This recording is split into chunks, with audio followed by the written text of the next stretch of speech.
Good evening, everyone. My name is Father Daniel Scheid. I'm the pastor of St. Vincent de Paul Parish, and for those of you who are visiting, perhaps for the first time, we welcome you with open arms. And for many years, we have welcomed members of the Fort Wayne Philharmonic Players Association to come to this sanctuary to carry the final days of our celebration of the season of Christmas.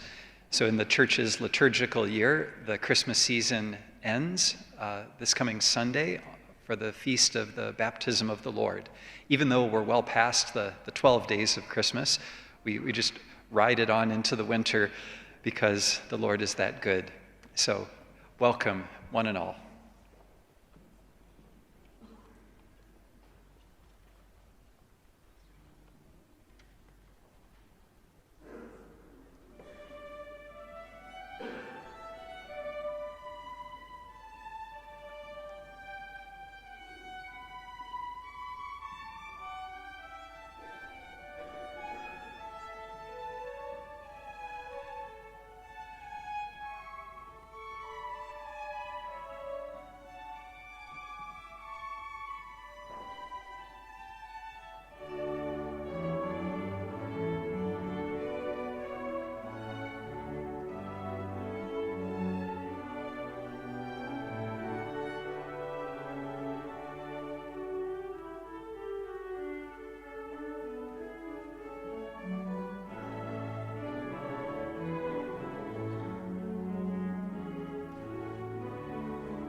Thank you, everybody. My name is Marcy Trinacosti, and I'm a member of the Fort Wayne Philharmonic. And as you can see in your program, we started with a different piece, and I'll explain that to you. But first, I'd like to introduce everybody to you. There's Yana, who is one of our first violinists, and where did Tim and David go? They're over there. And then there's Alex and Lauren, and Derek and Deb, and Kevin Pikarski, and then Deb Hicks, and Elizabeth Lee. And we're happy to be here again for this lovely concert in your beautiful church. I'm getting there. And then finally, you see another new person here that is not a string player, He's our principal flutist, Luke Fitzpatrick. And the reason we switched the pieces after rehearsing on Monday is that we felt that with this beautiful surrounding sound, we were actually overpowering him for the pavane. So we decided to start with everybody playing. And what better piece to start with than a piece from the Messiah? And I'm sure many of you have heard that piece. It is a piece that's basically 3 sections to it. The advent of Christmas, Easter, and of course the end of the church year, kind of referring to the end of time. And what I love about that one piece is the lyrics are very simple. It's just Amen, right? What we say at the end of all our prayers to give thanks. So moving on, the pavane, a pavane, in case you don't know, I have a few points I want to share with you with each piece, is a stately 16th century dance, and it was mainly used for ceremonious balls or events. And Fauré wrote this pavane, and it was actually written for piano in 1887, and then it was composed for an orchestral version, which is kind of probably the way most people hear it. So we found a version of this for strings and solo flute, and actually Luke is playing the solo part in here, but much of it is doubled, so because it's an arrangement, it's not in its original form. So I'd like to introduce Luke to you all, and I hope you'll enjoy this gorgeous piece.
we will move on to one of the most beloved carols, Silent Night.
Now, I've been talking to Nick. I am not good at Latin, okay? I'm really afraid to say this. The Alma Redemptoris Mater. Did I say it okay? Okay, so Mother of the Redeemer, this is still being sung today, and it's still sung in this church. And so Nick found a beautiful arrangement of this that a lot of this music he chose this year. So it's been very interesting exploring a lot of the music, because when I was speaking to him earlier, music has so evolved, and yet we're still singing and playing some of the ancient hymns from 1400s. And it just, I think it's a wonderful thing to realize how music can be so timeless and how it can be so inspired by other composers. So here is Alma Redemptoris Mater.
So the next tune, or lovely piece, is Meditation from Thais with our guest soloist, Luke Fitzpatrick. Jules Massenet wrote the opera Thais. And basically, it's about a monk that persuades Thais to give up her life of sin. And this particular time in the opera is when she is reflecting and meditating sort of a heavenly period of reflection in which she ends up renouncing her past life and follows the monk who is named Nathaniel into the desert. Now, this piece was originally written for violin solo, and in the opera, I believe it is the violin solo that plays it. But we were lucky to be able to do this evening for you, and I hope you'll enjoy it. It's a beautiful piece, and I hope that you will reflect on the upcoming new year, some of your own things that you want to accomplish, things you may want to do better. It's never too late to be better, right? Never is. So enjoy.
need my notes.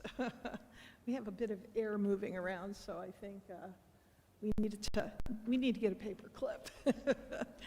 The next two pieces we're going to do together, again, in dulci ubilo, Latin for in sweet rejoicing.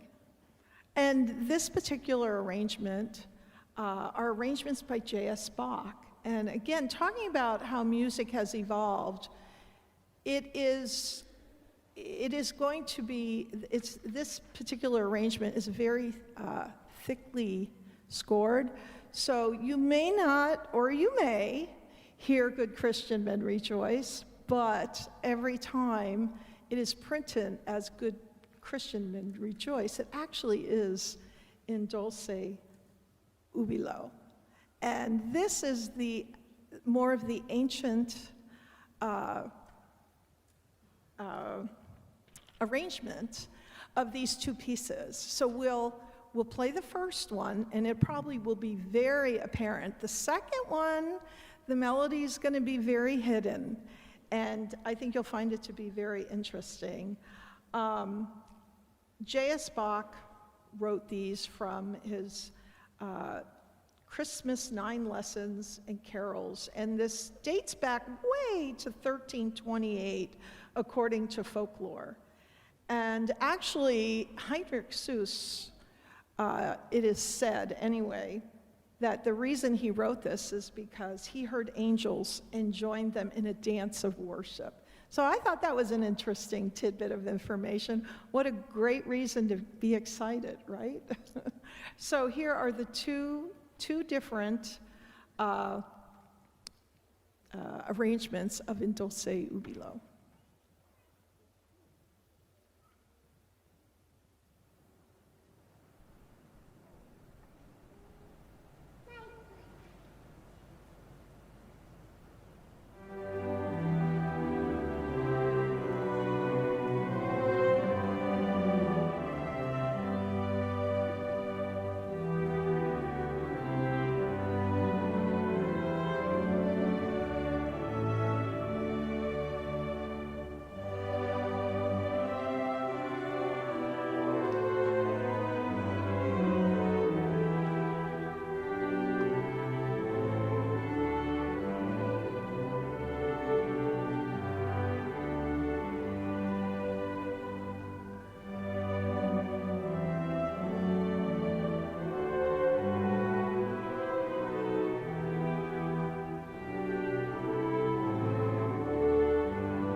Another beautiful European carol, Bring a Torch, Jeanette Isabella.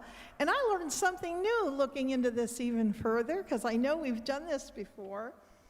But it's obviously a 17th century French carol written around the Provence region. And it's actually about two women, Jeanette and Isabella, were excited to find the baby in the stable.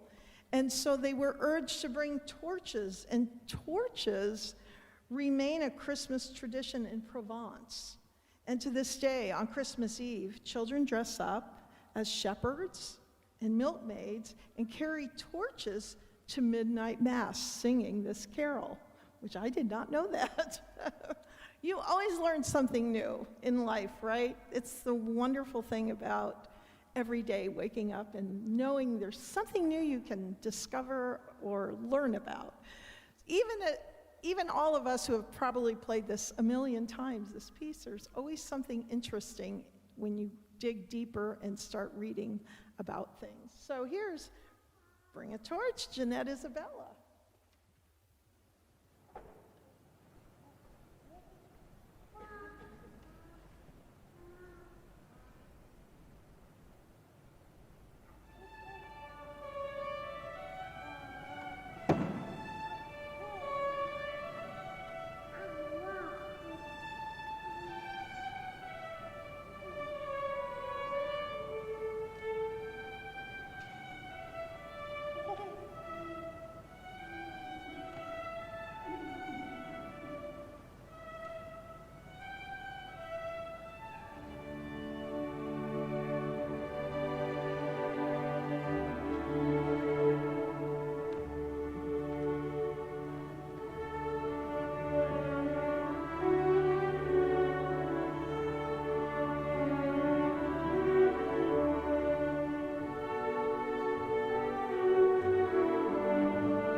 Thank you, Jana, for that beautiful solo.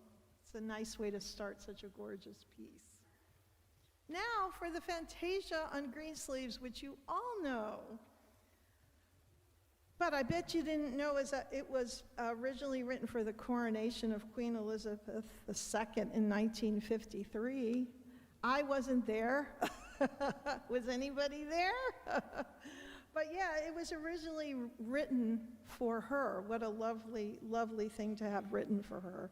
But it's actually also originally from an opera, Sir John in Love, based on Shakespeare's Merry Wives of Windsor.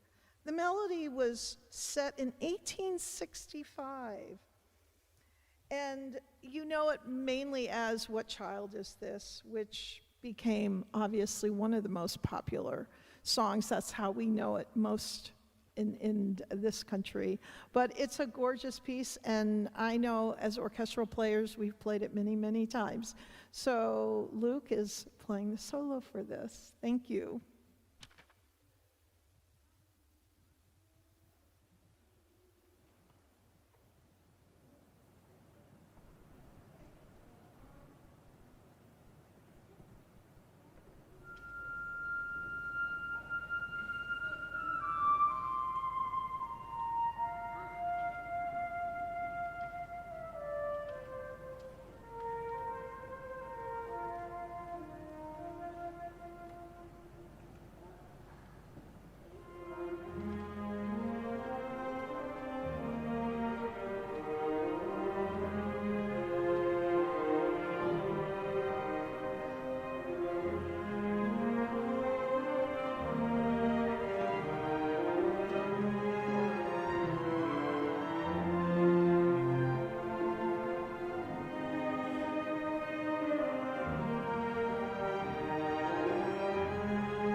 Well, we're going to finish up with Deck the Halls, a very happy, uplifting piece.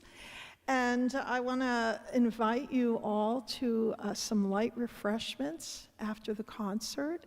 And I hope we'll get to kind of say hello, talk with you a little bit. But I know that we would like to get a picture right after. So help yourself, and we'll be out there to visit with you, okay? Thank you very much. Have a very, very happy New Year. And as we celebrate the Christmas holiday, I hope it was wonderful for all of you, and I hope you will find great joy and peace this coming year, and reflection. That's always a good thing, right? So, and I hope we'll see you at some of our Philharmonic concerts. Please come and visit us. Say hi. We'd love to hear from the audience. So, Happy New Year.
Marcy and all of the other beloved musicians, I say a variation of this every year, and it's proven true super abundantly each time.